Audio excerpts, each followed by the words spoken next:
Hello everybody, this is Digraj Singh Rajput. Welcome to Magnet Brains. इस video में हम क्या पढ़ने वाले हैं? इस वीडियो में हम पढ़ेंगे भूदान ग्रामदान मूवमेंट के बारे में। भूदान ग्रामदान मूवमेंट क्या है वो मैं आपको समझाऊंगा। अभी आपको मैंने पिछले वीडियो में यह बताया कि किस तरह से एग्रीकल्चरल सेक्टर जो है उसमें रिफॉर्म की जरूरत है। एग्रीकल्चर सेक्टर जो है तो over the period of time किस तरह से बदलता आया है वो मैंने आपको बताया।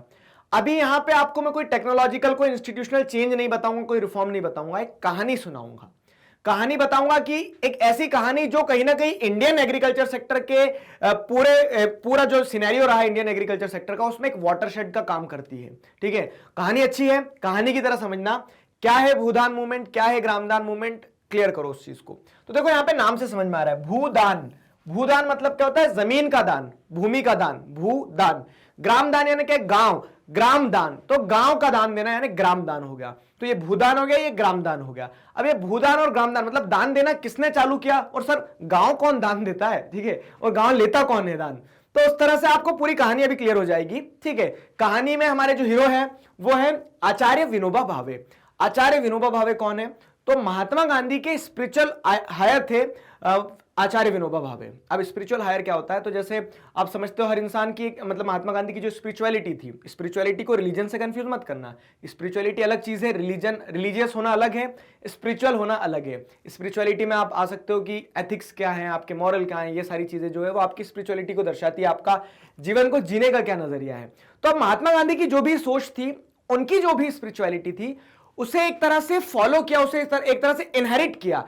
हायर मतलब क्या होता है? आपका उत्तराधिकारी जो होने वाला है ना।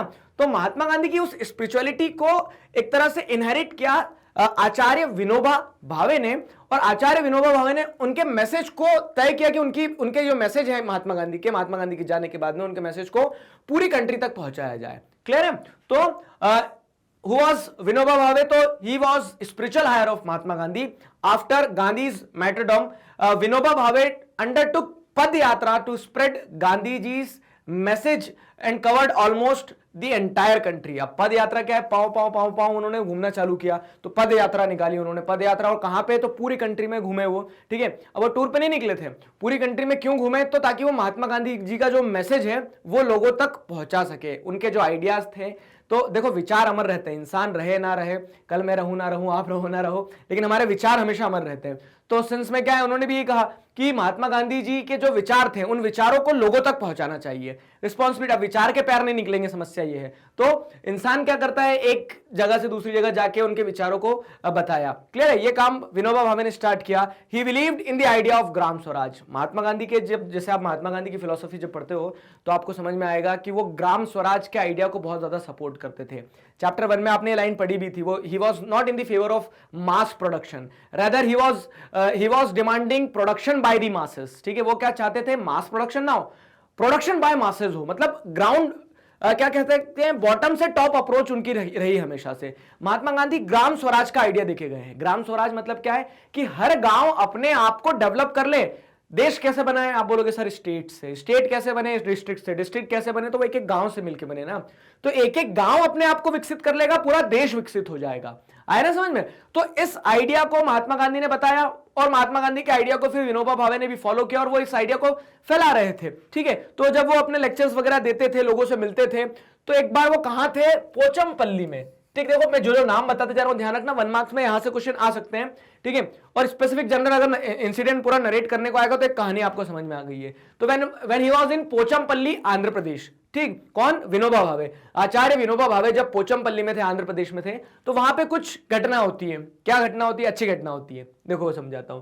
तो some people, some poor landless villagers demanded some land from their economic for their economic wellbeing. अब क्या है यहां पे आप समझोगे, तो बहुत सारे लैंडलेस फार्मर्स थे, लैंडलेस फार्मर्स थे जिनके पास जमीन नहीं है। अब कह सकते हैं आचार्य विनोबा भावे जो थे वो अपना लेक्चर दे रहे थे, वो लोगों को बता रहे थे कि ये चीजें हैं, ऐसी है, ये करना है, वो करना है, सारी चीजें। अब कुछ लोग पूरे लेक्चर के बाद में आते हैं, उनके पास बोलते हैं कि बाकी सब तो बातें ठीक है, लेकिन हमें अपना पेट पालना है, हमारा इकोनॉमिक वेलबींग भी बहुत ज्यादा जरूरी है। इंसान जो रहता है, इंसान जो भी दुनिया में आता है, तो वो एक बेसिक मिनिमम नीड्स तो होना चाहिए ना उसकी पूरी। तो उसी तरह से किसान भी पहुंच गए, हमारे पास करने के लिए कुछ नहीं, हमें जमीन मिल जाती तो बड़ा अच्छा होता। अब आचार्य विनोबा भावे क्या कहते हैं, मैं कहां से जमीन लाके दूंगा, मतलब एक तरह से दिखती बात है ना, मैं तो सब कुछ छोड़ के अब मिशन पे निकला हूं अपने कि मैं लोगों तक महात्मा गांधी के मैसेज को पहुंचा पाऊं, मेरे पास जमीन तो नहीं है।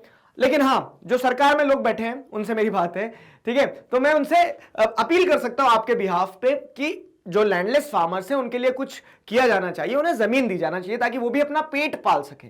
आया समझ में? अब क्या होता है आगे, तो वहीं पे जैसे किसान थे तो वहां पे कुछ बड़े बड़े लैंडलॉर्ड भी थे, जमींदार भी थे, पैसे वाले लोग भी थे, ऐसा नहीं है। तो वहां पे एक इंसान थे श्री रामचंद्र रेड्डी, ठीक है, ध्यान रखना।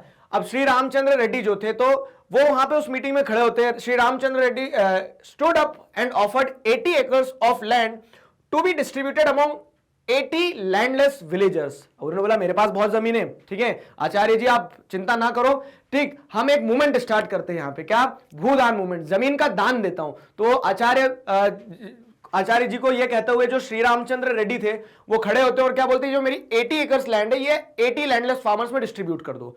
तो इस तरह से क्या हुआ, एक मूवमेंट, अब एक डोमिनो इफेक्ट देखने को मिलेगा आपको, तो जिसके चलते फिर इसी तरह से बड़े बड़े लैंडलॉर्ड जो थे उन लोगों ने क्या करना स्टार्ट कर दिया, अपनी जमीनें दान देना चालू कर दी। किसको दान दे रहे, जिनके पास जमीन नहीं है।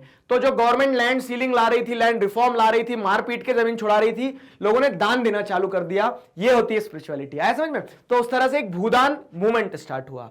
ग्रामदान मूवमेंट की अगर बात करें तो some zamindars offered to distribute some villages among the landless. अब क्या होता है, अब ग्रामदान में हुई, जब जैसे जमीनें डोनेट करना चालू करी लोगों ने, तो कुछ बड़े बड़े जमींदार जो थे, ठीक है, जिनके पास में पूरे के पूरे गांव थे, ठीक है, पूरे के पूरे गांव के मालिक थे, तो उन्होंने क्या बोल दिया कि पूरा का पूरा गांव मैंने फ्री कर दिया, दान कर दिया, तो यहां लोगों के बीच में जमीन बांट लो।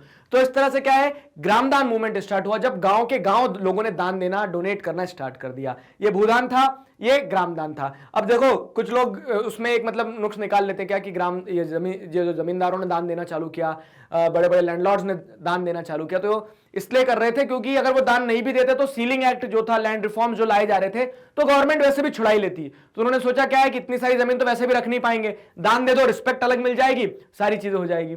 आया समझ में? तो उसके चलते क्या है, ये मतलब कह सकते हो कि एक इंटरप्रिटेशन ये भी निकाला जाता है, लेकिन अल्टीमेटली एक बड़ा रेवोल्यूशन आया एग्रीकल्चर सेक्टर में। क्लियर हुआ? तो ये भूदान और एक ग्रामदान मूवमेंट था। अब ये भूदान और ग्रामदान मूवमेंट को ब्लडलेस रेवोल्यूशन भी कहा जाता है।